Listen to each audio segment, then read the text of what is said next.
Welcome to Popmosis. Oh, hold on. You can rewind. Rewind? Okay. You can rewind. Okay. Paul's going to be like, welcome to Josiah is Right. No, wait. I know exactly. Go ahead. I think I'm ready. Welcome to Dateline. Dateline NBC. Hi, welcome to Popmosis Film. This is Paul.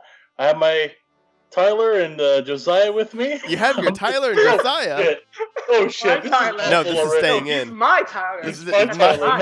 He's not your Tyler. He's my Tyler. Don't you take my Tyler. He's my Tyler. Finally, somebody wants me after my parents left me on the side of the road. Daddy? Dada? I had to narrate my final project, and I kept on doing the same thing. I had to build an animatic, and I was narrating it and everything. Work from a script, Paul. Got to work from a script. Oh, I know. Okay, let's try that again. No, I'm keeping that. Absolutely. We're keeping going. Keep that. Yes. Keep that. Paul, you cut this part out where we talk about keeping it, but you got to keep it. Paul, okay, so I'm yours now. What we're doing is True Lies. It's a movie with Arnold Schwarzenegger. Amazing. Wait, what? I said I'm yours now. Are you actually? Oh, my Tyler. You're my Tyler. Not anybody else's Tyler. You're my Tyler. That sounds like that's how Penny, my 3-year-old, talks about stuff. She's like, my Elmo. It's like, no, it's I'm wanted, finally. Are you really recording? Oh, 1,000%. So, yeah, the movie we watched was True Lies. It came out in 1994. Josiah, go ahead and go over the specs, production info stuff. Sure thing. I'm feeling a little hurt that I'm not my Josiah. Tyler. You're my Josiah, too. Hey, Josiah, can you please tell us about My True Lies? It's True Lies belongs to all people. So it is directed by James Cameron, who also has a screenwriting credit, and it is actually based on Les Total, a French film from 1991. And the director and the writers are, I don't want to butcher their names, they're all French names. They actually are credited as screenwriters because of the original film.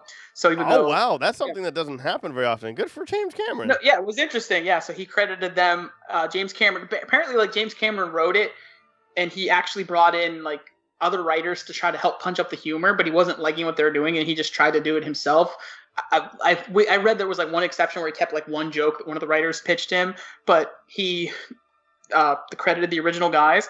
It stars Arnold as Harry Tasker, Jamie Lee Curtis as Helen Tasker, Tom Arnold as Albert Gibson, and other people.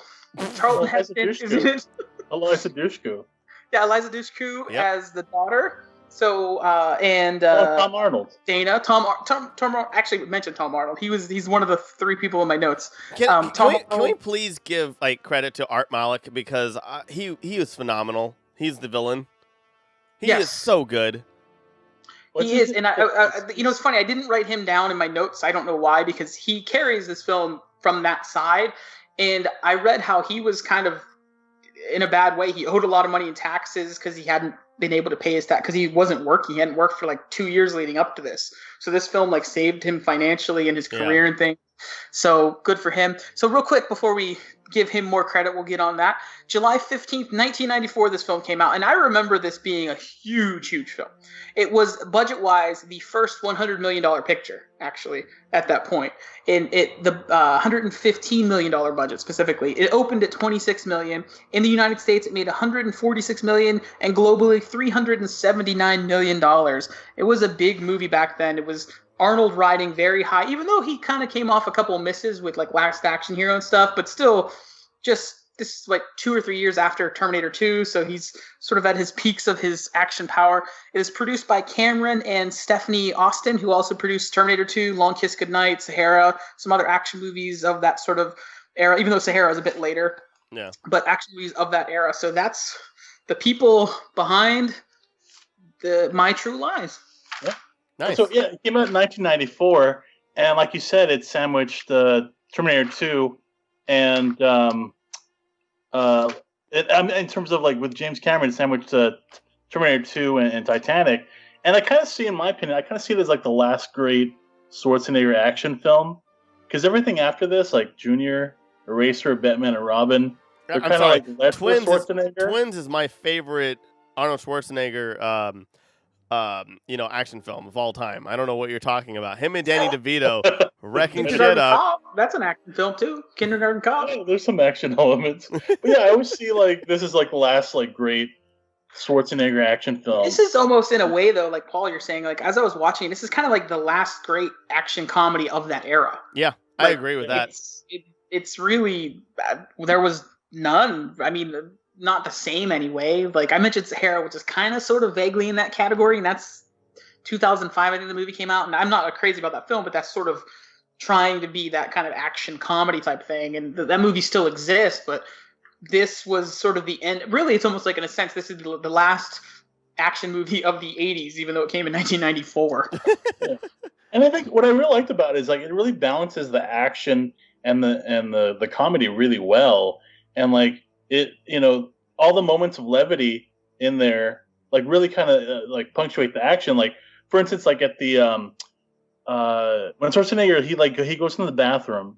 And one of the terrorists follows him, and it's like really tense because you see the terrorist like looking at him. He's gonna do something, and meanwhile you see like this old man in the toilet, just kind of sitting there, then that old man in the toilet. By the way, I'm like, is that James Cameron today? Yeah, it looks. You look at that guy, his dad or something like that. It's not his dad. I looked it up though, but he totally looks like he could be James Cameron, like now, 30 years later. And so the whole time, so this terrorist comes in, and he goes up to Arnold Schwarzenegger or Harry, and he like takes a gun, and he's about to shoot him in the head, and then he like dodges real quick, and they have a big fight between the two of them, and like he knocks the terrorist into the stall with the old guy there, and he's like, holy shit, what's happening? And like the whole time there's this like crazy intricate like action scene while there's like this guy in the toilet. And then the aftermath of it is like you see everything just wrecked, all destroyed. Yeah. And the guy comes out with his like pants, on his ankles, and looks at us like, holy shit, like what happened around me? And I like little moments like that like really punctuate the action, like the really great moments of comedy. I mean, I know Tom Arnold's not really a big hot person in Hollywood or really anywhere, but like I love Tom Arnold in this film. I thought he was so quick and funny and great. Like, and I love Bill Paxton in this film too. I think like that to me that's comedy gold. Even and Tom Arnold, he's the comic relief obviously, but he even punctuates the very end of the film, like at the very very very end where he's like communicating, when they're tangoing as the creditor about the role. He's like, next time, you stay in the van, and boom, then the movie like actually ends. Yeah, it's like that tells you something that in this big Arnold action movie, that comedy guy Tom Arnold gets that last line. And whatever you think of Tom Arnold, he is great in this. He makes this movie really, and especially I remember watching it in the 90s. He was a character. Like, sure, you enjoyed seeing Arnold do all the crazy action stuff, but Tom Arnold was the character that you would quote back and repeat because he has all those great lines. Can I say something? Okay? I did not know that was Charlton Heston as the head of the security force. Like Omega Force, by the way. Charlton Heston was the Omega Man in the 70s. I had zero he's totally idea Nick that was Fury, him. by the way. Totally Nick Fury. Yeah. 100% Nick Fury. That is insane. I had zero idea that was him. That's sad. So the funny thing about Tom Arnold, at the time he was getting divorced from Roseanne. And you mean making the best decision of his life? Yeah.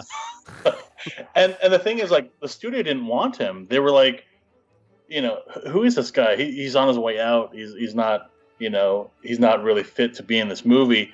But James Cameron saw the chemistry between him and Schwarzenegger and totally vouched for him and said, I wouldn't do this movie if you don't get Tom Arnold in it. From this movie, they actually became really good friends, Arnold Schwarzenegger and Tom Arnold. Oh, that's awesome. Because they had this like such great chemistry with each other.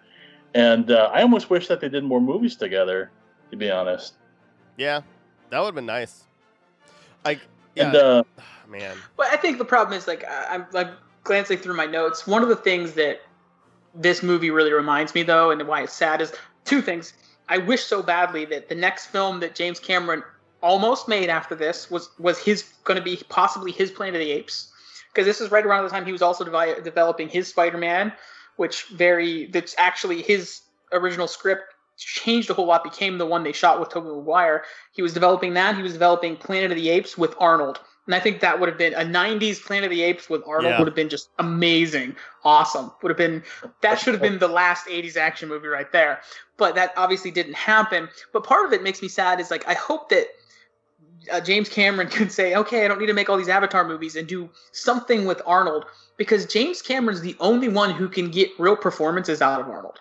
With a few exceptions. There's some other things like Conan, John Milius really draws something out in him. There's a couple other things where Arnold's decent, particularly some of the later things, like Maggie was an interesting film with him, and from 2015 or so.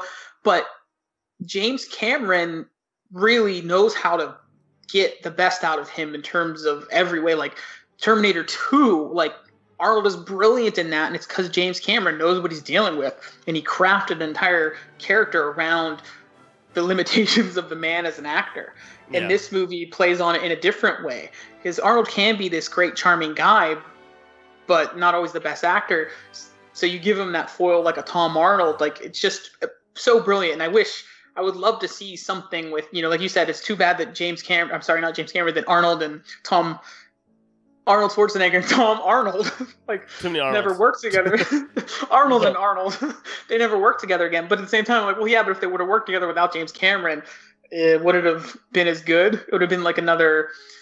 Name any of those later '90s action movies that Arnold did. That we talking about. The Sixth Day was a masterpiece. I'm kidding. God, that was so bad. End of days. That's the thing. What really kind of makes me sad about how James Cameron always wants to do another Avatar, he wants to do 13 Avatars or something like that, is that, man, that's the least interesting James Cameron. The more interesting James Cameron is the one that collaborates with Schwarzenegger, and makes Terminator 2 or makes True Lies, or makes Titanic. I like that version of James Cameron. Not the one. I liked Avatar. I'm not an Avatar hater. I'm not an Avatar hater at all. I don't need 10 Avatars though. Yeah. I just think it's I would love to see him James Cameron. After Titanic, he got so into trying to raise the actual Titanic and all that stuff that he went this other direction and developing weird scuba technology, that. I just want him to make a good action movie, an Earthbound one rather than one set on Navi or whatever that planet is. Yeah, I mean, Avatar as a concept for one movie is fine, but when you want to saddle 10 movies on that one concept, it doesn't really work. And I'm sure they'll still be good. I don't think they'll be bad. He's very talented on a lot of levels, James Cameron. But I want to see other stuff personally. So yeah, I mean, I would love to see a Tom Arnold, Arnold Schwarzenegger, and a James Cameron movie again. I mean, I don't know. It's just this original crew almost made, with the original cast, including Tom and Arnold, or Arnold and Arnold, however you want to put it. They were going to come back for a sequel that would have released in the early 2000s, probably 2002-ish, 3, 4, somewhere in that range. But after 9/11, they decided not to do it, being that this had the villains as Arab terrorists. Yeah. And it that was kind of throughout the 90s especially, that was the villain in Hollywood. James Cameron has said he just was looking for a generic terrorist, and that was what he went with. Because they were something jihad, Crimson Jihad or something like that in the movie. Yeah, Crimson Jihad. And they're not really religious, but vaguely so. It doesn't really, it doesn't say they're Muslim, but it's one of those things that you couldn't make the movie quite like that now. Yeah. Well, I mean, yeah, what's it now? I mean, who's the bad guy? I mean, he's a spy. They don't have to be. I don't know. It's whatever. Yeah. Well, it's or you have sort of the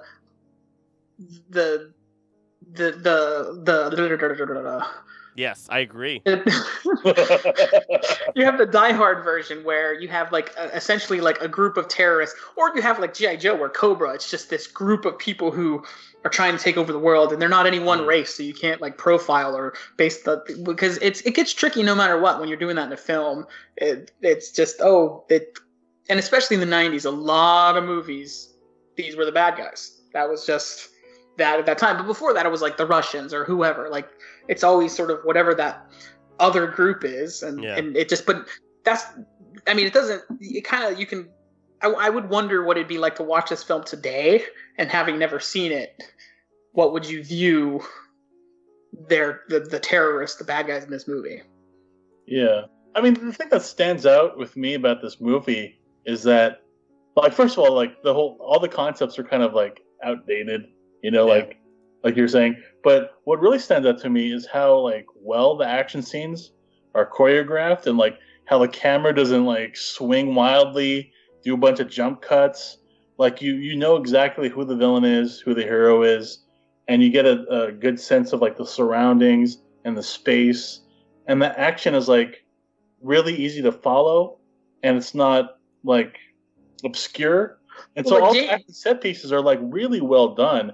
And that's a thing that really, I feel like this is, like, all the action sequence of, like, of a bygone era when James Cameron, though, he knows how to, like, modern action is so edited and so overly edited, but James Cameron knows how to cut and shoot action. Yeah. Like, that's been his hallmark throughout his whole career, that he knows how to stage it. He's writing it from one of my favorite scripts is actually the screenplay for Terminator 2 Judgment Day.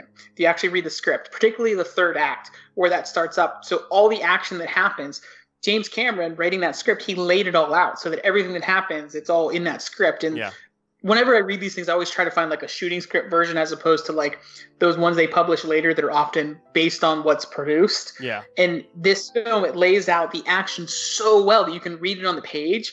And when you know it that well on the page, you can shoot it. Like, they always say, like, a good screenwriter can draw your eye to the page in a way so that the writer is, as they're writing it, if the director is reading it, they've instantly visualized the shot the way the writer would want it visualized. Yeah. If you're a really good writer. And James Cameron, obviously being the writer, I think he co-wrote that one, but being the writer and the director, it's there already, automatic, and it's in the pages. And that one thing about this movie is particularly the early action sequences, man, they're so perfect. Like that bathroom sequence, that whole exchange from that bathroom all the way through the chase up the elevators, it's just such a perfect sequence. Yeah.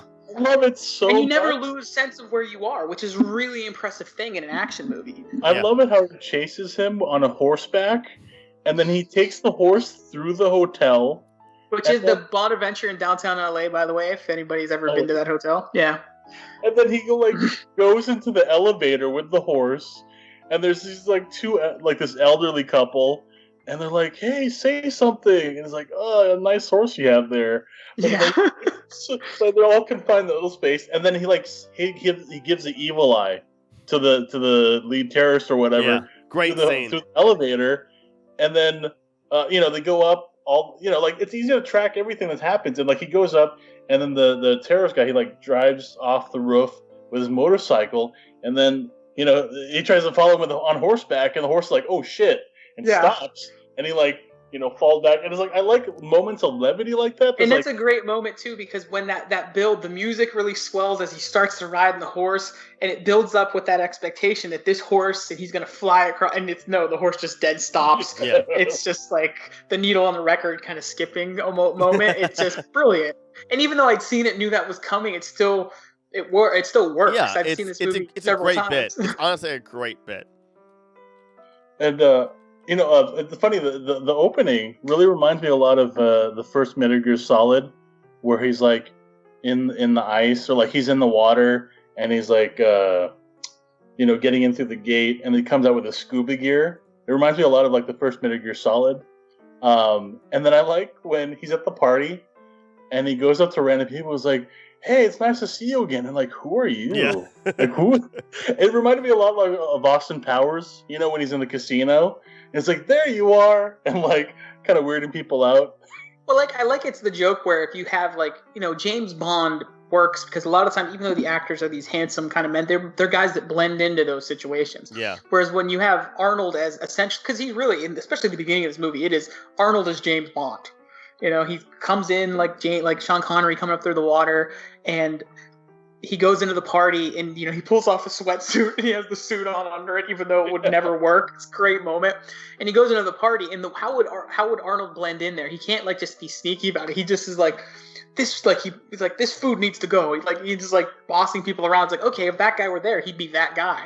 Yeah. And it just it finds a way to make it work in a kind of comical way, because it's so absurd that he would ever be that kind of spy. So that you have to make it just a little bit funny. And I think that what this movie does so well, with the exception of a little bit of the action at the end, it gets a little bit cheesy. That, like when Jamie Lee Curtis, when Helen drops the machine gun, it tumbles down the stairs and kills everybody. Like, for me, like, I thought that was funny 15 years ago, but I watch it now, that's kind of stupid to me. And then a little bit later, when he's fighting the main bad guy and he's on the plane and he slides back and like hits his balls kind of thing. It's like, no. Yeah, it's those moments. Like, we were very simple in the 90s. Yes. But for the most part, I think those are like really two of the exceptions. But for the most part, it balances a kind of gritty, real action that's also comical. It's somehow comical and very real at the same time.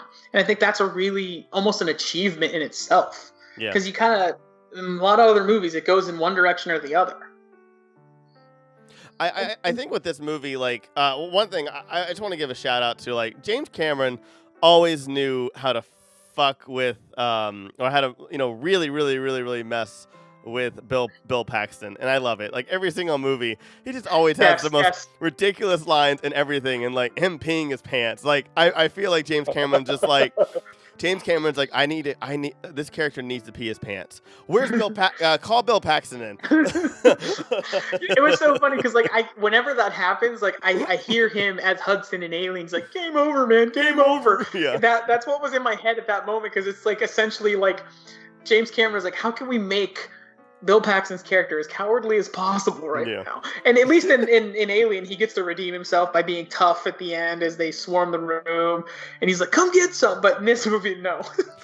Not at all. Like, and there's a lot of like we'll carry on with the movie and doing like a breakdown, but like with this movie, I think it's like this movie, especially for in the 90s, had such a strong cast with Arnold, Jamie, Tom, and Bill Paxton, like, alone, like, getting a recognition, working with Jamie Lee Curtis is right off of doing Trading Places and a bunch of other good films, and she's the Halloween series and whatnot.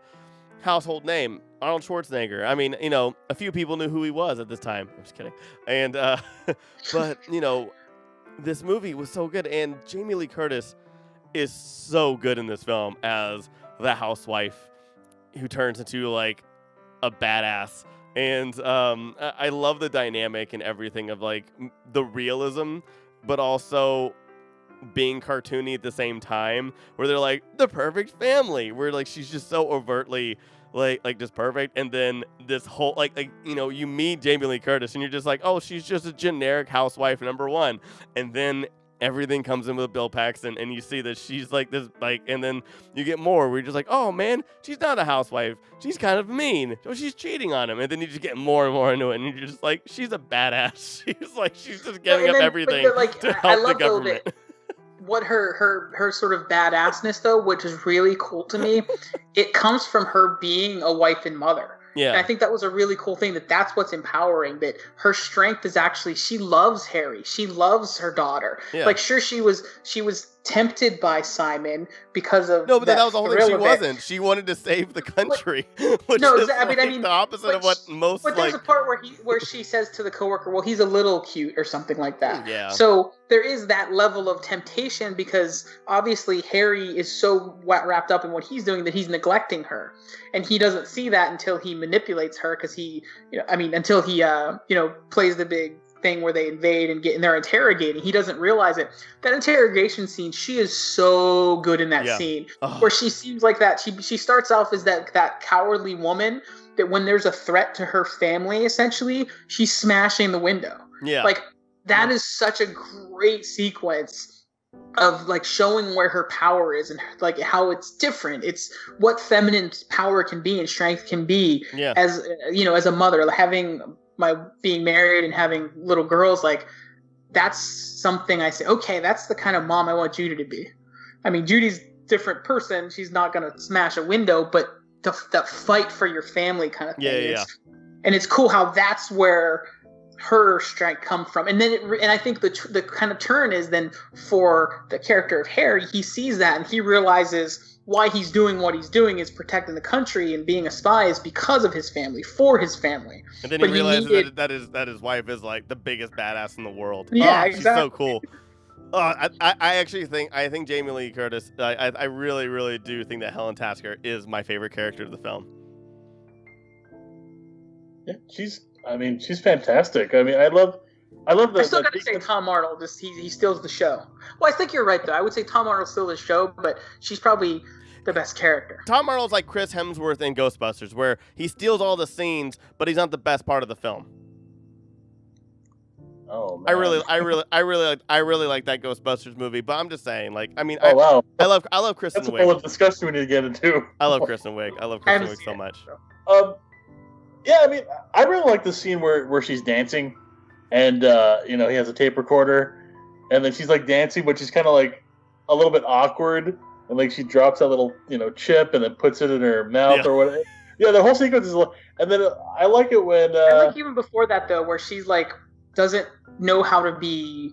Like, she's obviously an attractive woman. There's a scene, there's a little subtle thing early where it shows her working out on an exercise bike, but she's in like a big frumpy sweats. Yeah. So she's like, it's smart storytelling and filmmaking where you tease, okay, this is someone who tries, but she doesn't show it. Yes. And she's like very bookish and withdrawn, and she doesn't show it. And obviously, Harry's character, he's pretending to be that computer tech guy, but he wants to see that. He wants to see that sexy side, but she doesn't know how to show it. And like when she shows up, she has like the dress with all the big ribbons on it, and she like rips all that stuff off as she's trying to like she shows all these things like she has to like chain, like she's got to figure it out, and it's just great. She takes the water from the vase and like slicks her hair back and puts some like water in her boobs and stuff like that. Like, yeah, that's a great scene when she's preparing. And then it's funny how it also shows her character. I think that's what is great. It's kind of comical, but it fits the story. It shows her character. And it also shows character growth. To be honest, it finally shows it where she's just kind of like what you're saying is like, and that's phenomenal storytelling and just like little things that they're planting. It's just like like she's very insecure and she's closed off and with expressing herself either like physically or or just really in any shape or form, and then like with just a little bit of like meeting somebody that she thinks works for the government to being kidnapped and being put onto a mission, it's like and doing this is like she's finally growing and like seeing more and more and more, and so is Harry. And I don't know, to me, I find that scene great character development and also really badass. I think it's empowering and it's awesome. Like, it's just awesome. I love that scene. And that's the thing. That's why I think this movie works so well, is because we care about the characters and we know so much about them, and like they are fully realized people, And so everything, all these action sequences, all the humor works because you genuinely care about these characters. And like I particularly like the sequence when the terrorist, like, he escapes. And he has a machine. He jumps out the window, right? Yeah. Jumps out a window, and like and Tom Arnold's there. It's like, freeze, and the terrorist's about to shoot his machine gun, and he hides. Tom Arnold hides behind like a pole, and like doesn't get hit at all. And he's like, oh shit, oh thank God. And then like he checks his crotch, like make sure everything is there. And the terrorist runs out, and it's like I like how they have moments of action like that with like funny bits of comedy kind of interspersed in there, but everything works so well because, again, like, we care about the characters and like want to make sure that they get through the story. This movie reminds me a lot of Hot Fuzz, in where have like technically like the frame of an action movie with really great comedic moments, and like you have really great comedy that's kind of like playing on the action movie tropes, but also in its own right, it's a great action movie.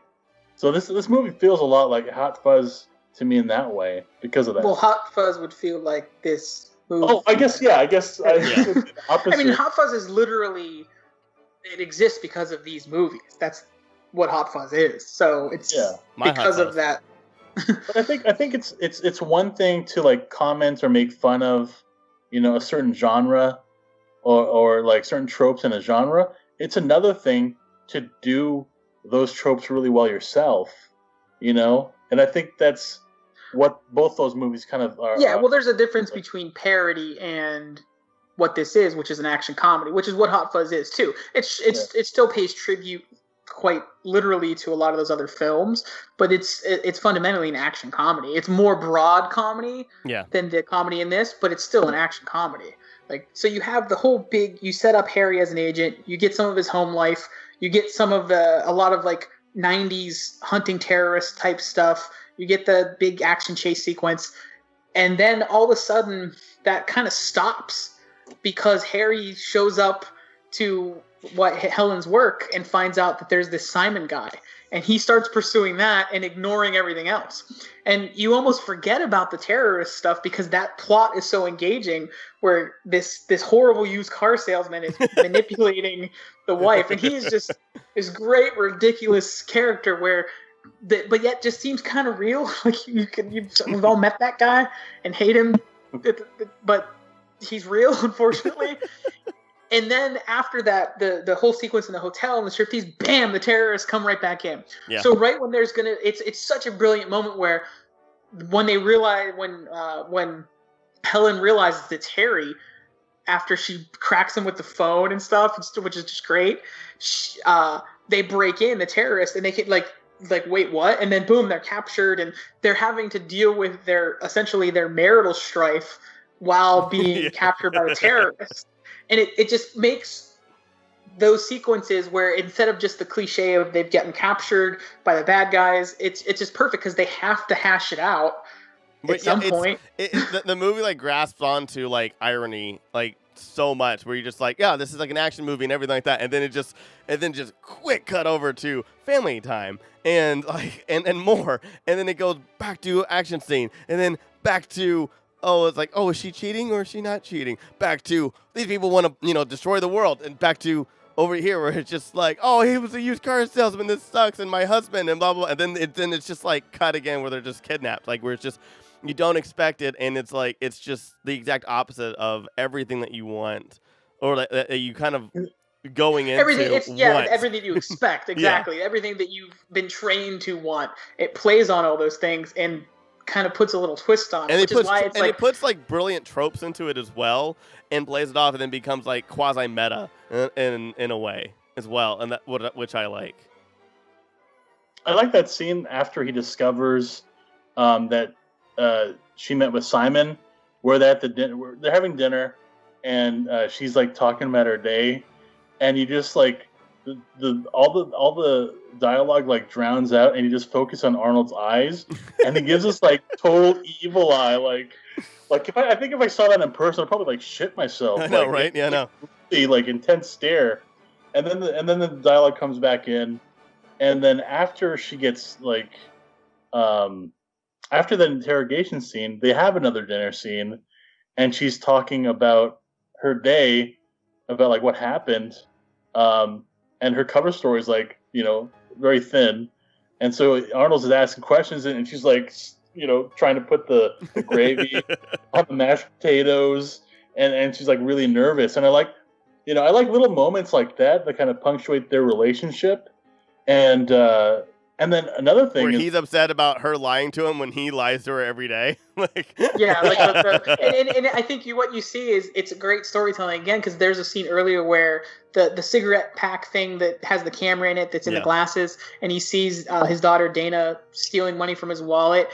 His family's dishonest to him because he's dishonest to his family. Yeah. So he's not honest with them, so they're not open to each other, and obviously that is to the detriment, which is great because, obviously we're not a spy, but you can relate to that aspect. When you're not truthful and honest with the people closest to you, it's going to harm your relationship. And Josiah, are you a spy that's covering as a podcaster?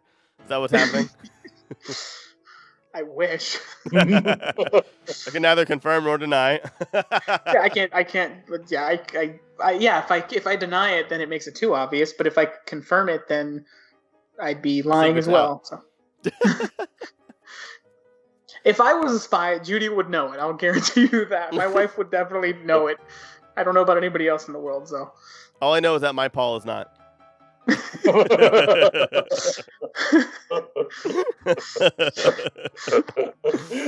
Oh man, I think that I love about this film is that, like, well, again, I brought him up earlier, and I do want to talk about him. Is that I really love the villain in this movie. I don't think he is just one dimension. I think he's actually kind of cool, and like even the humor carries on even with him when they're making the video and then the battery dies on him.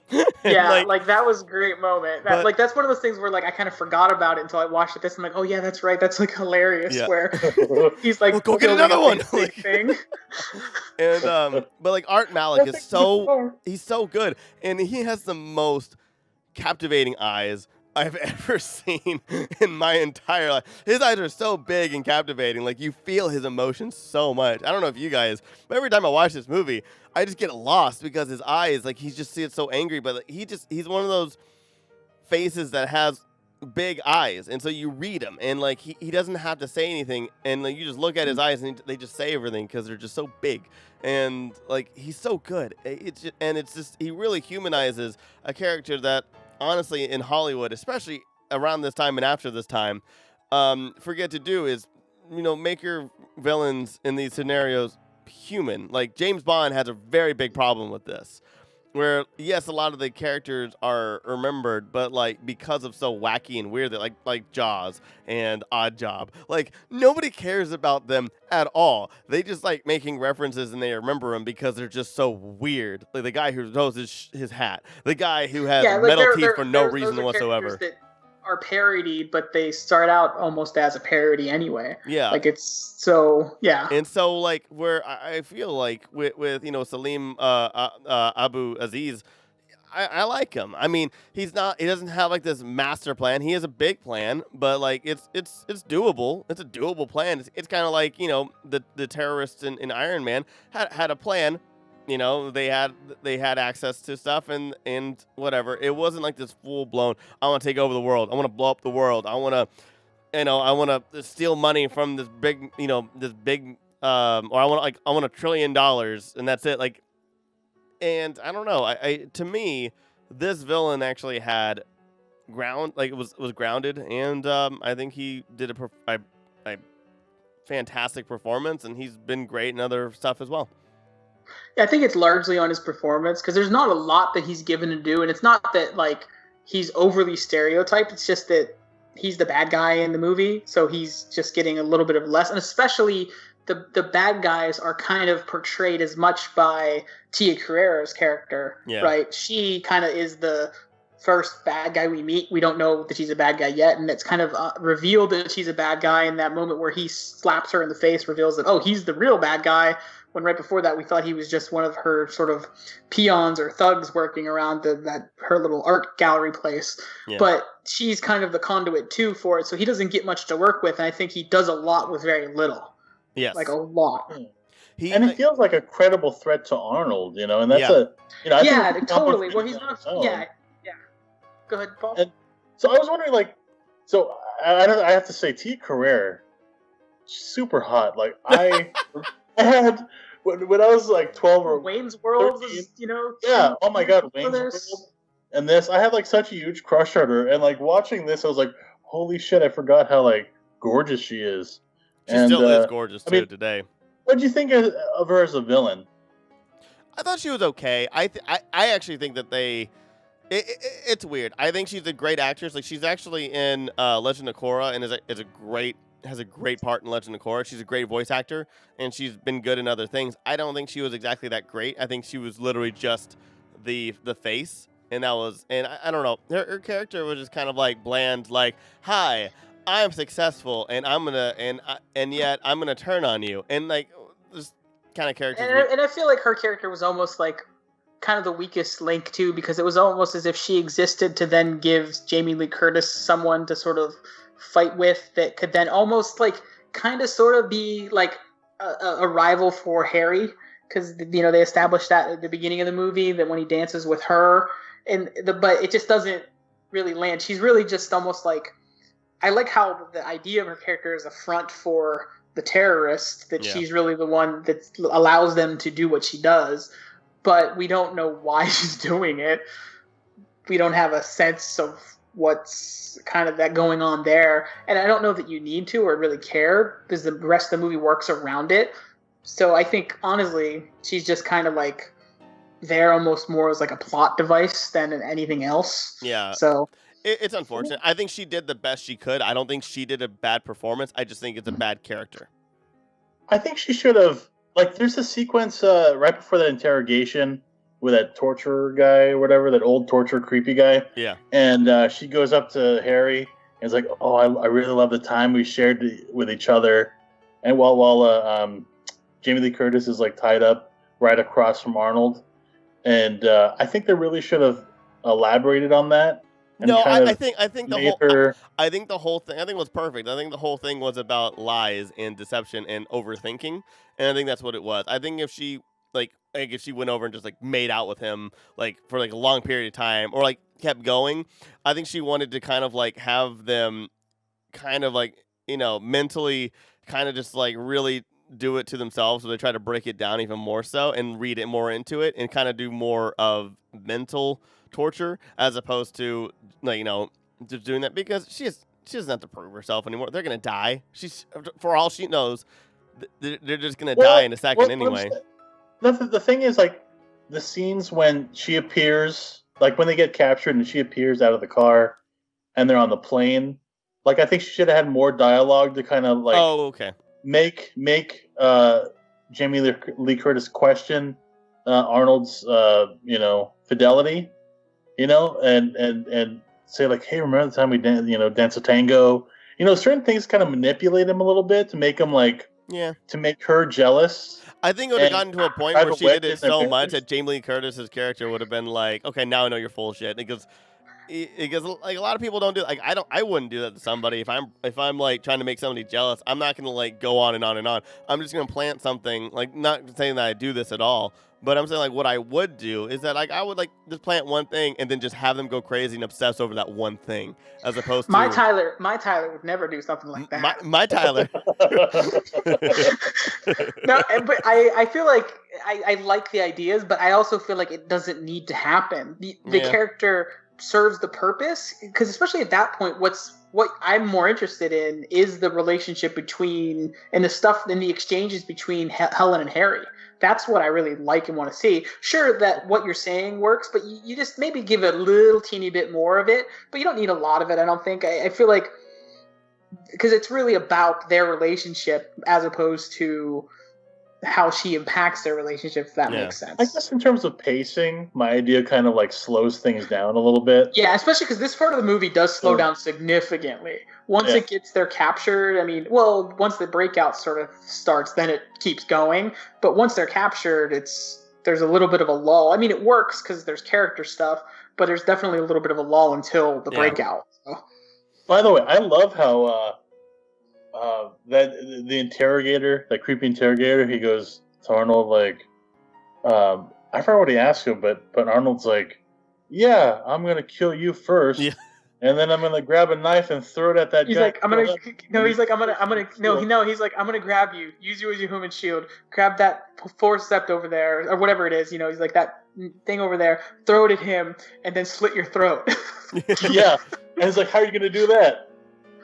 I picked the cups. It's such a great moment. Like, no, and drugged Arnold is so good. He's so good in that sequence. I have to agree with you. James Cameron knows how to make Arnold Schwarzenegger know how, or look like an actor, where a lot of other people just can't. Like, I love Arnold Schwarzenegger. I mean, well, I don't know about him politically. I won't say anything about his, politicalness, but like, but I will say I do like him, but him and Batman and Robin, he's great because he's so bad and he's so terrible. And I can't watch 6 Day. I can't watch End of Days. But there's other like Jingle All the Way. I don't like Jingle All the Way. It's not a good movie. It's just because it's so over the top and he's so terrible. And like him and Sinbad have like no chemistry, even as like people who don't like each other, like even as antagonists. Like there's still no even chemistry. They have whatsoever. So little chemistry. They're not even good at playing people that dislike each other. Yeah, exactly. And like it's crazy. And so I love Arnold Schwarzenegger, but like, man, James Cameron really knows how to bring out the acting. Yeah, like it's a real performance. Like if you watch Arnold in things with James Cameron versus anything with, like, honestly, like, as I think the big exception is the first Conan with John Milius. I would agree with Conan as well. And maybe like a few later things, but I think the later things are that film Maggie is a little bit different. There's performance there, but not. I mean, I'm looking. I'm not seeing anything that's striking at me. Because especially with this kind of movie, in the sort of action comedy, when Arnold is in those, if it's not James Cameron, it's just they're just not as good. He's not as good. Like like James Cameron is so good at everything that this movie does that those other movies, Arnold's not as good, the action's not as good, nothing's as good. So every level, it's just not as good. Yeah. Yeah. I mean, again, this cast, it's just because the cast is just so freaking good. Like, you just look at it. I mean, Bill Paxton just nailed it. Like, but also I think he was one of the best. I love that scene where he test drives that sports car, and they're test driving the sports car, and he's talking about how, like, he wants to seduce Helen. Yeah, his plan. And then he focuses on Arnold's eyes, and then it zooms out, and then he punches Bill Paxton in the face, and kills him instantly. It cracks me up every time I see that scene. It's so well done. In that hard cut back to reality is and he's just perfect. Talking, and then he's so angry, he's zooming in, and he goes in the dealership and flips around or whatever. Yeah. And parks perfectly in the spot between the two cars. And Bill Paxton still thinks he's nailing it. It's great. And he's like, "So can I get that paperwork started?" And then he's "No." And he's like, "For you." Look out for me. And he's "For you." He has no idea he's inches from death. And even later, whenever Harry finally pulls off the mask, he's like, "I haven't seen your faces," and he pulls off his mask because he wants them to see the face, and he's like, "You," he is still trying to sell the car. Hey, you still interested in the car? And he's very committed. I want to point out something as well, because we talk about technical and trivia and stuff as well. But Grant Heslov is in the film. He plays Tom Arnold, like the more tech guy. And as they tango away, the guy's amazing, and he's become a huge producer in Hollywood. The guy is phenomenal. I actually really wish he was. And even when I was a kid, I think when I was a kid, he was my favorite character because he was just the kind of the goofy one. And him and Tom Arnold did really great together. I would have loved more scenes with them together. But totally. And what he that's why that sequel that never happened. He's one of those characters you really could have would like to see shine. But one thing I loved was he actually gets.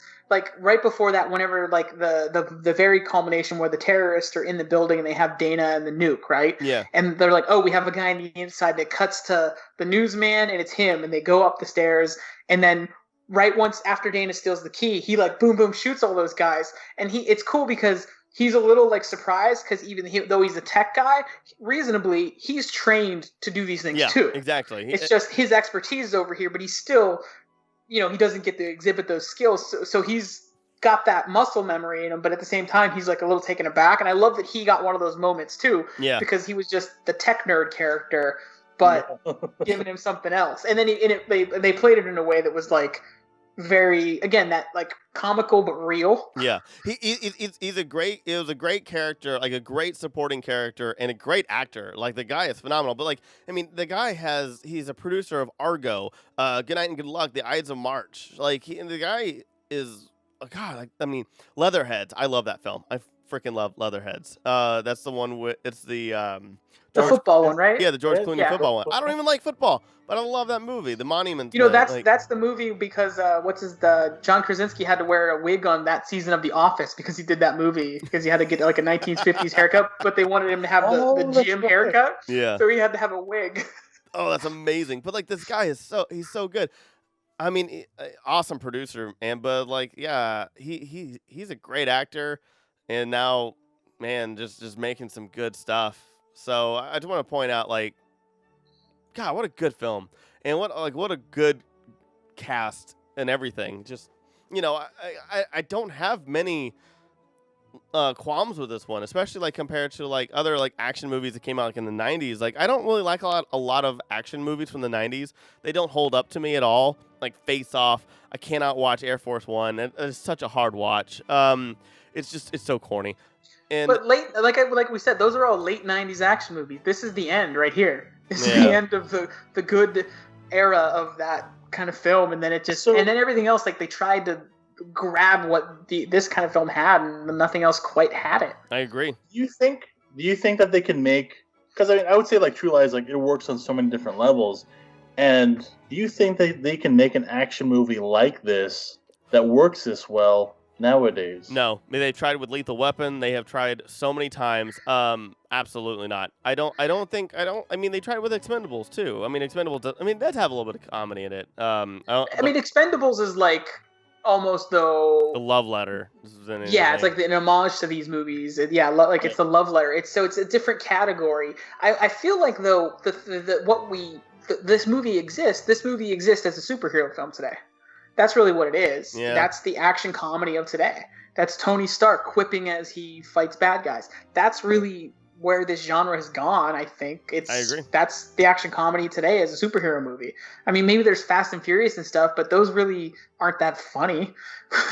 I would say like maybe Bad Boys. I like Bad Boys 1 and 2, and I'm intrigued by the third one. Well, those are late 90s, though, so those are closer to this. I was never a big fan of those, but I like the idea. They're still kind of. I kind of like the idea of like comic book movies picking up the things that work in this movie, or like the 90s action films, and kind of appropriating it for comic book films. I like that idea. I think that's very interesting. Yeah, but Bad Boys 3 just came out last year and got good. I mean, I know a lot of people who really liked it. I mean, I haven't watched it yet because I just haven't. I don't know. I just didn't really think about it. But I mean, I want to, and I there are some movies that are still out there. Will it be prominent? No.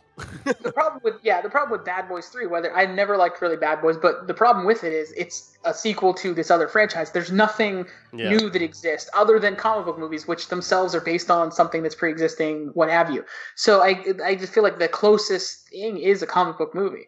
And the industry goes in trends, so comic book movies are super dominant, and that'll at some point wane, and maybe this genre comes back to the forefront more so. But I don't think it's going to happen right now. I mean, I guess because like this movie, this is a weird. It's a comedy action thriller, honestly, is what it is, and it's kind of hard, especially now for people to really do all of it. Like you have Hobbs and Shaw, which is also kind of works. And I know I have a lot of friends who absolutely love that film.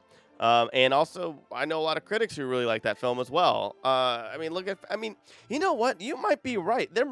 Paul, it may still be alive with Fast and Furious films. I was the one who mentioned it. Don't give credit to Paul. Paul. You did? I'm so sorry. Yeah, no, that's just right. Yeah. Sorry. Oh, my Tyler, my Paul. My Fast and Furious. Sorry, I said that.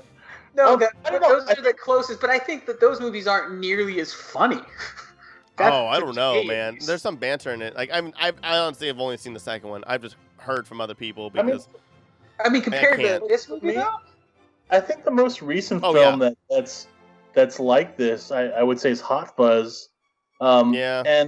And maybe the Mission Impossible movies, like the later ones. I mean, but like Hot Fuzz is a comedy first, action movie second, and where this movie is. And I think the Mission Impossible movies are action movies first and comedies second if they're comedies. I don't think there's any comedy. What Mission Impossible movies have y'all seen? I haven't seen it. I'm saying. I'm saying as in terms of like a good action movie. Oh, I would say the Mission Impossible movies. Wait, are you only talking? Are you talking solely on action? Oh, solely on action, comedy. Yeah. Action comedy. But action comedy, I would say Hot Fuzz is the most recent one. Okay. And that movie's 15 years old. Oh, God. Mission Impossible Fallout is the best of the series. Oh, my God, do I love Mission Impossible Fallout. I like everything that came after 3. So all the new ones. Ghost Protocol, Fallout, and whatever the other one's called. I mean, I love the movies. I mean, John Wick. I'm sorry. How are we not talking about action movies? John Wick is like my favorite is like one of my favorite trilogies of all time. Like I need John Wick 67 movies and 15 Tyler, TV gotta shows. Gotta stop you. Is Kung Fu Panda an action comedy? Yes, 1,000%. It is in the title. Kung Fu and then Panda equals comedy. So yes, 1,000%. That is where the genre has gone, right there. There we go. No, because there's comedy in John Wick as well, and John Wick is so cartoony. I'm sorry, John Wick is carrying this genre. 1,000%. That's true. That's my true. answer. You're right. I think so, but I still say I don't like. I think what I said with the superhero movies. Yeah. That's still the primary place where you see John Wick a lot is of superhero, the tropes that you see in this movie. You could take like this essential plot and throw in Iron Man. Kingsman as well. Lots of comedy in Kingsman. And great films, both of them. That's another good example. So excited for the next one. But I will say John Wick, Kingsman are probably let's just say Fast and Furious. Again, I've only seen Too Fast, Too Furious. That's the only one I've seen. So I would say that those are the three that are really carrying action movie first, second, and comedy second films. Because like John Wick is really wacky and out there, where it's just like a hotel. A hotel for assassins. All the homeless people are in this whole assassin ring. Like it's insane. I love it. God, I love John Wick. We need to do John Wick. Seriously. I mean, we can. If you want. I really like the third one the most. Oh, it's my absolute favorite. I actually, it's 3, 1, 2 for me, and I still love 2. Oh God, I love that trilogy. God, you've no idea how much I love that trilogy. Then Edge of Tomorrow. God. Anyway, so with True Lies, this is to me a defining, and I would say probably one of the best action comedies of all time. Yes, I love Hot Fuzz. I really, really do. But I don't think Hot Fuzz is anything where it comes with Hot Fuzz it's different. It's a comedy. It's a comedy that has action. Yeah, I mean, it's more comedy than action, but I would say the closest thing to that balance of action comedy, I would say, is probably Hot Fuzz. Yeah. Here's one funny thing is Tom Arnold at the time, he was going through divorce with Roseanne, and that line where he says, she took everything, even the ice trays from the freezer. Who the that fuck? actually happened to him. Seriously, he actually told that to James Cameron, and James Cameron wrote that into the movie. So that actually kind of makes me sad that Tom Arnold didn't ad-lib at all or improv. But I guess it is James Cameron who's very particular with his film and his sets. So, but that still kind of makes me. I don't think you improv with Arnold Schwarzenegger. You know what I mean? Tom Arnold is capable of improving, but when you're no, I'm talking about Tom Arnold, not Arnold Schwarzenegger. I know, but I'm saying while Tom Arnold is capable of doing it, I don't think you allow anyone to do it with Arnold Schwarzenegger because it would probably derail things a little bit. Just a guess. You just confuse him. Don't say anything outside. It confuses him. Don't move too fast. I'm just kidding. He would just stop, ask for a cigar, and just go sit in the chair and be point and they get in that look that he had at that dinner table sequence. He'd probably look at Tom Arnold with that don't go off script. He just goes full Ron Burgundy. Have you seen quarantine videos? He basically does exactly that. He's smoking a cigar. It's little donkey thing, or miniature horse or whatever. Exactly what you described. It's hilarious. Oh man, I really love this film. And it's just one of those movies when I watched when I was a kid and just freaking fell in love with. It's just, I think the comedy, it works so well. Yeah, there's a couple of, points where you're just kind of him getting hit in the balls. But again, 90s are so simple. We thought everything was funny. I mean, and exactly. And I'm not, it doesn't ruin the movie. It's just, it's a little bit, those moments are a little bit more over the top, whereas before it was a perfect balance. And it's not bad by any means, and it still works, and I still enjoy it, even watching it. But I feel if I saw that in a movie today that had kind of started the way this one does, and I saw that now, I'm oh really? I'd be that kind of guy now. I'm a little bit more forgiving because this came out when I would have been about 12-year-old me, right in my wheelhouse. Yeah. And I want to say, I really like how Aziz like how he went out. He like rolls off the Harrier jet onto the missile. Yeah. And then he launches the missile at the helicopter. But That's through like the building. So awesome. Not just at the helicopter, through the building. So amazing. Oh my god. I love that so much. It reminds me of the end of Kingsman, or not Kingsman, I'm so sorry, of Kick-Ass, where Mark Strong is attached to the rocket as well. I mean, I think it's like, this is probably like one of the best villain deaths of all in like movie history. Yeah, I like it. It's like, so ridiculous. It's like what's so ridiculously over the top, but yet it just somehow works. Yeah, I mean, and it's so weird because like I never would have thought having Tom Arnold in an action movie, but then like I remember like him being like in Cradle to the Grave, where he just randomly pops up as like a mercenary, and I'm just like, it is kind of like he reminds me so much of his character in this movie. But I think it's just Tom Arnold being Tom Arnold, though. I don't think he was acting. In some universe, it's like the same guy. That was like, yeah. He works for the government. Now he owns it. Now he's selling tanks in the black market. No, but oh man. So in the movie, I really like the way the movie ends with they're on a mission together. Harry and Helen, they're on a mission together, and they kind of call back to the first scene when they do the tango, and then Arnold does the same thing again. He's like, "Oh, hey, it's you," and they're like, "Who's that guy?" Yeah. But I really like how they they end this movie with Harry and Helen doing the tango, showing that they're in sync with each other, and they're very in tune with each other, like the spy life. They started out lying to each other and ended up being together. Lying to everyone else. Yeah. But the interesting thing is, like, I always thought in this movie that Arnold or Harry, like the lie is that he's lying to himself, thinking that he could balance, like that he could continue going on, putting so much priority on his spy life over his family life, and that you got really deep there, and that his family life wouldn't be affected. And it's funny in the early in the movie, he's like so on autopilot. Like he was like dressing up, and then Helen was saying something about the plumber wants to charge $600. And that's fine. And she's like, "Oh well, he offered to knock off 100 if I slept with him." And he's like, "Oh, that's great, honey." Yeah, like he's like literally just going through the motions. This is what you're supposed to say. Yeah. And I like that where he's just like not really in tune with this. He doesn't even know his daughter's age. You know, like Tom Arnold has to remind him that she's 14. Like he's just like so out of tune with his family life. And I like how it's like you don't really know about the that sort of affair that Helen's having until Harry finds out. Yeah. You know? And so I know the whole structure of the movie just really well done. And you have a lot of great character moments. And, this whole thing kind of comes together like Activia. Yeah. No? And also that song. The yogurt? I love yeah. Because Jamie Lee Curtis, and I just had to throw that in the Activia. Oh.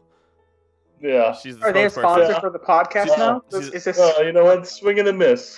We're gonna miss. We're gonna sell. Activia is gonna get like they're gonna get a bump in yogurt sales when people hear this podcast now. I will say that song though. Every time I hear it, I just think of this movie, and I love it. I love that song.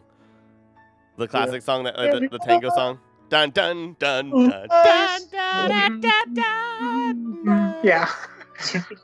You can take the Activia song and have true love. And every time you hear it, you want to do like that abrupt turn of the head, and like your shoulders tense, and you feel that in your body. You just want to do that. You want to dance like that. Yeah, exactly.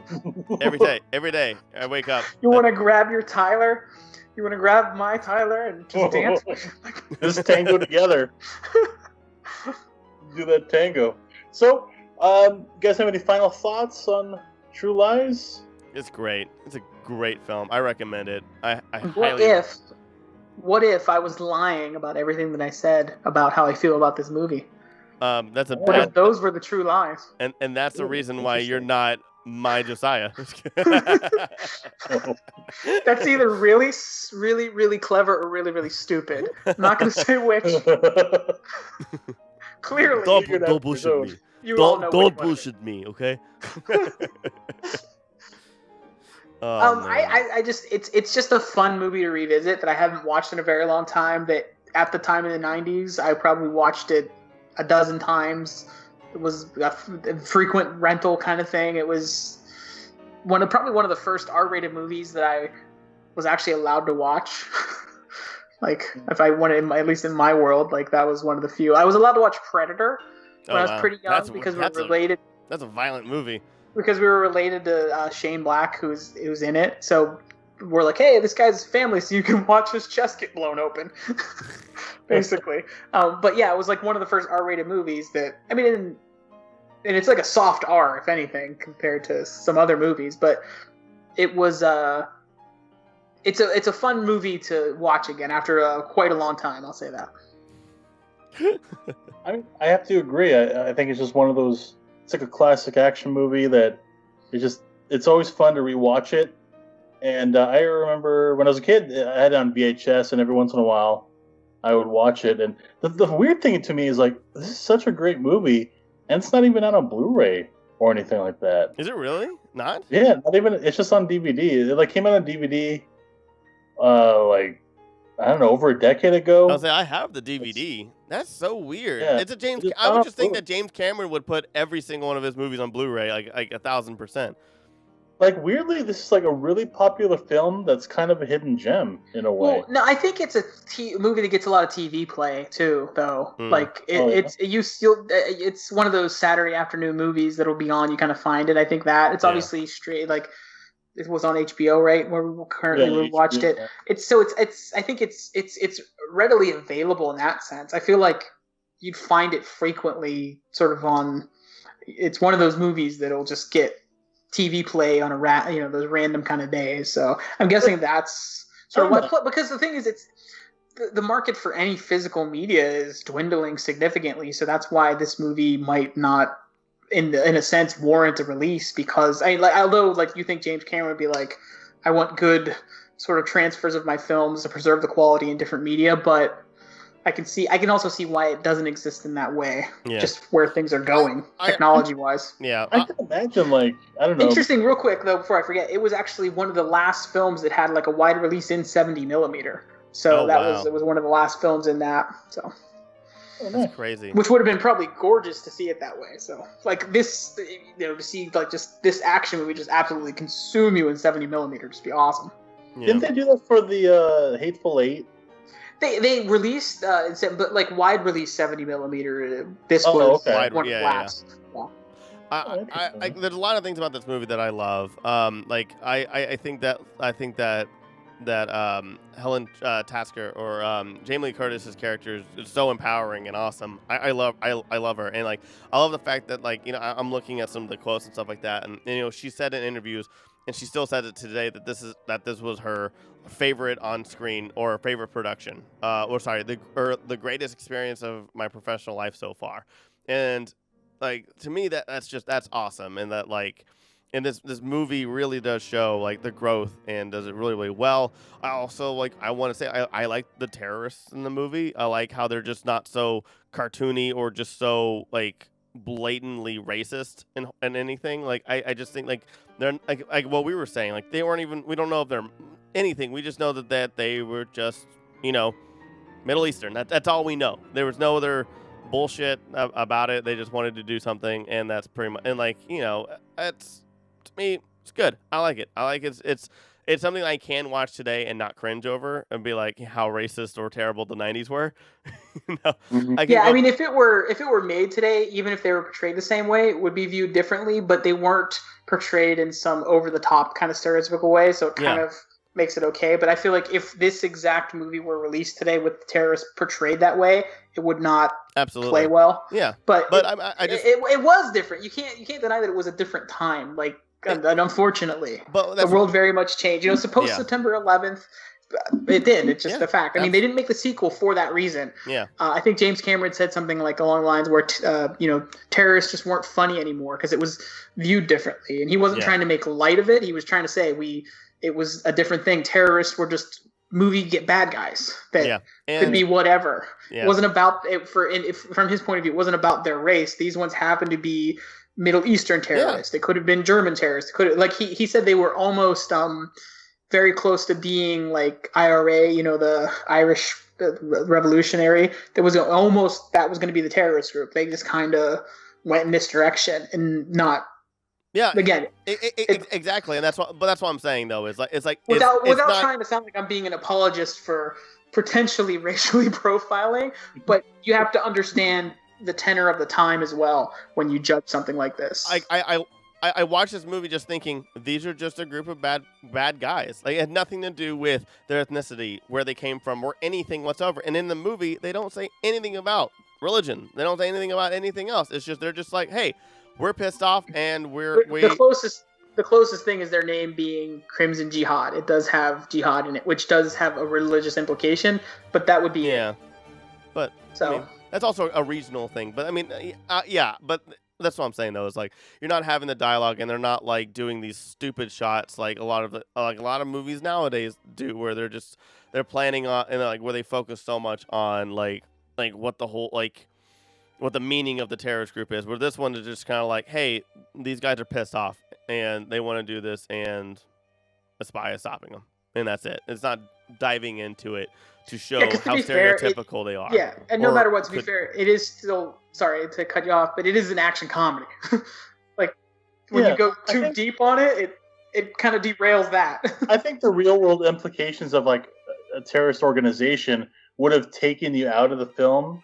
And like it would lose that balance of like the action comedy, that's what makes me lose a lot of them. Like that's why like with Iron Man did the same thing. Like they're just pissed off. They just want their these people just the whole thing was they think they're right and they want their and they want to take over their country, and that's it. Like that in these guys right here, they had a mission and they just wanted to do it. No other things, nothing else stereotypical, and I liked that. And that's what I'm just saying like.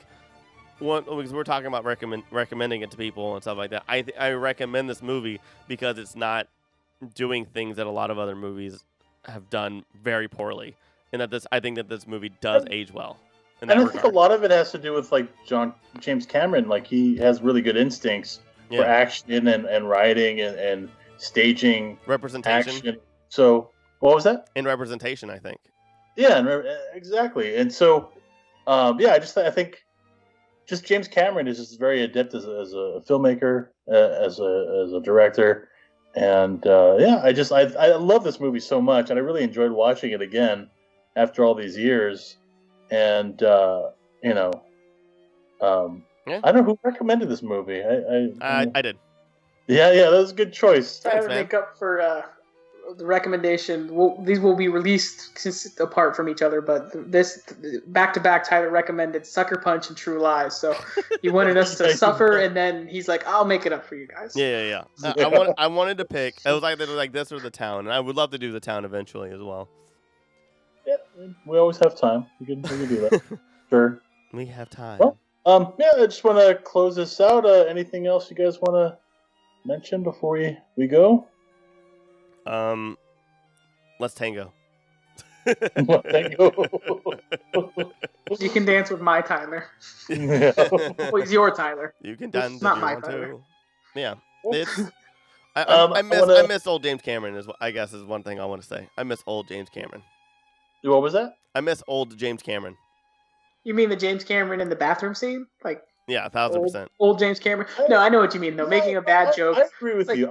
I miss the James Cameron of like the Terminator 2, Aliens, like Titanic days. Like I miss that James Cameron. Avatar 2 through 20 is going to be all action comedies, so we're good. It's like a buddy cop movie. It's going to be a buddy cop movie. Eddie Schwarzenegger's in Avatar 2, and that'll totally redeem it for me. But and it'll be kind of like Planet of the Apes-ish, so we'll get to see what that would have been like. Wait, is he really in it, or are you joking? No, I'm joking. I was like, is he really in it? Because I would actually be way more excited for Avatar 2 me too. Same here. If I found that out. Look forward to it. Yeah, if he had them. Because I would just love. I'm looking now. He's not. James Cameron. if he would be in it though, they would probably like wait to spring that on you. Well, I don't know. Maybe or they would market the heck out of it. I don't know which way they'd go with that.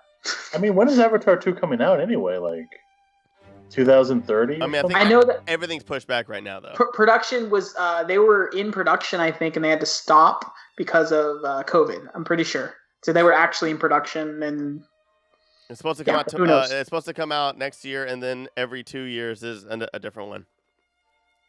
Okay, well, no thanks.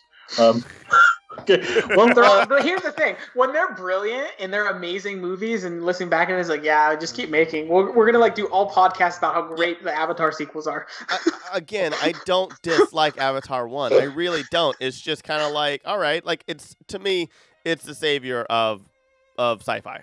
In my honest opinion, I think it really finally made sci-fi. It normalized sci-fi again, and I think it actually kind of helped pave the way of like Thor and even our superhero movies as well. And just the most amazing 3D film too. Yeah. Like, oh god, that 3D, like that and Hugo, 3D just spectacular. That and Hugo are truly, like brilliant 3D film. Yeah, that and Hugo are the only two 3D films that I was like wowed by. Oh, well, one other for me, Life of Pi. I don't know if you saw Life of Pi. Never saw Life of Pi. It was actually, and in those films, I'm not sure. The whale or whatever. No, it's the tiger. It's a tiger on the boat. Oh, tiger, that's right. I really hated the book, so I did not watch the movie. It's just because I hated the book.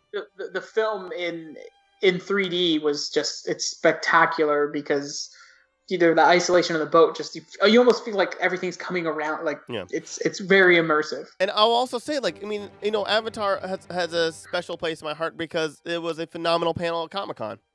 So it was like one of the best Comic-Con panels ever. It was like my time going to Comic-Con. It was really well done, and he went in depth of things like I never thought. Like he said things that everybody really wanted to hear. Like a lot of people just go out there and they just give out their bullshit, already pre-written answers, and then that's it. He showed 40 minutes of the movie. Yeah, like 40 minutes of the finished movie in 3D. Yeah, and like you could just.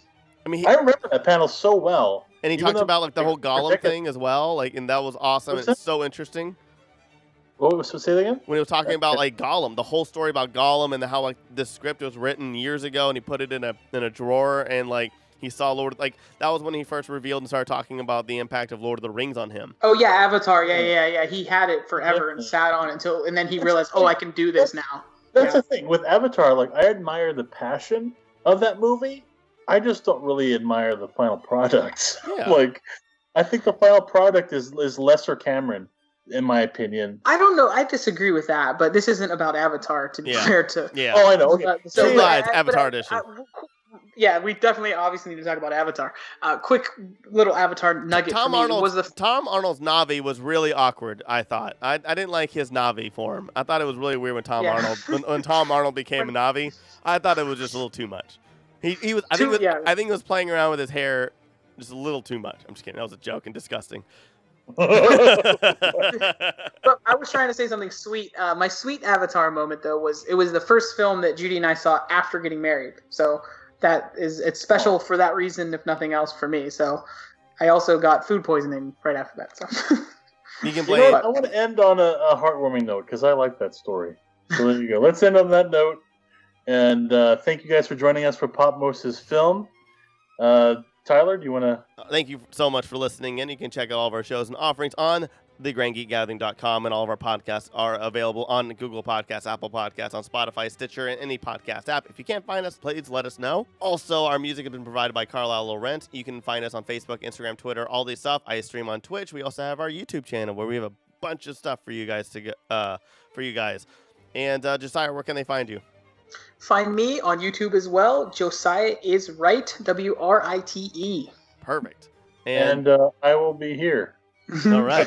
I will be lurking in a corner like Gollum or a Na'vi or Tom Arnold. Tom Arnold Na'vi. I'll be in the van. Yeah, Paul will be the guy in the van, or he'll be waiting for my Tyler or his Tyler. Yeah. Tyler. While you guys are tangoing, I'll be like, I've been here for 15 years. It's my Tyler. Complaining about Avatar sequels we haven't even seen yet. I know, right? We're such a special version of nerd that we're like complaining about stuff that's like not. I mean, just normal nerds then. Yeah. We're Twitter. Alrighty. And yeah, again, thanks for listening in, you guys. Have a great week and GGG. What's on the silver screen? They you wouldn't believe.